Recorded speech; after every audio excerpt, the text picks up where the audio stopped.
I'd like to talk about my baptism now.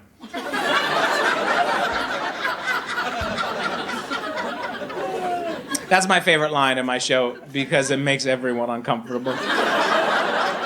Like, if you believe in God, you're like, oh no, what's he gonna say?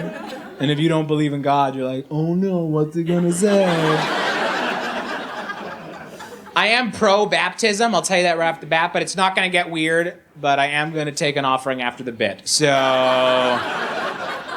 get ready. So I was sprinkled? Anyone else? Represent. Sprinkles? Sprinklers? Anyone?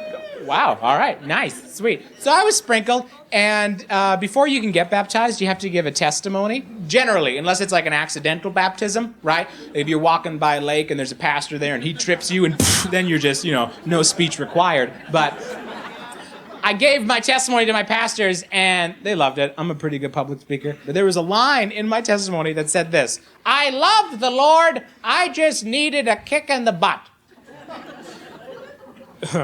And my pastor said to me, we love it. Great testimony, just take out the butt.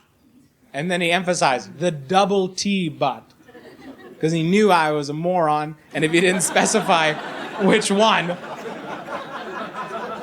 I would just be up there Sunday morning. I did not want to go to camp.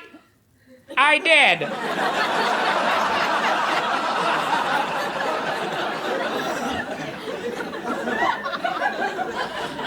It had to be good because I was the first testimony up, right? Because I was like 13. You put people like me first. I started going to church when I was 5 years old.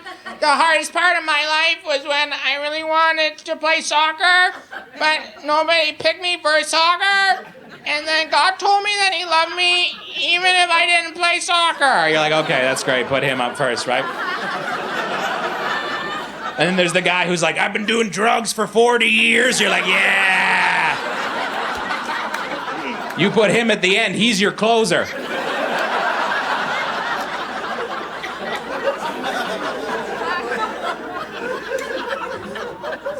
I walked down the aisle to the song from Oh Brother, Where Art Thou? It was a big year for that movie. Yeah, so I walked down to As I went down to the river to pray, studying Mount that good way, who shall wear the starry crown?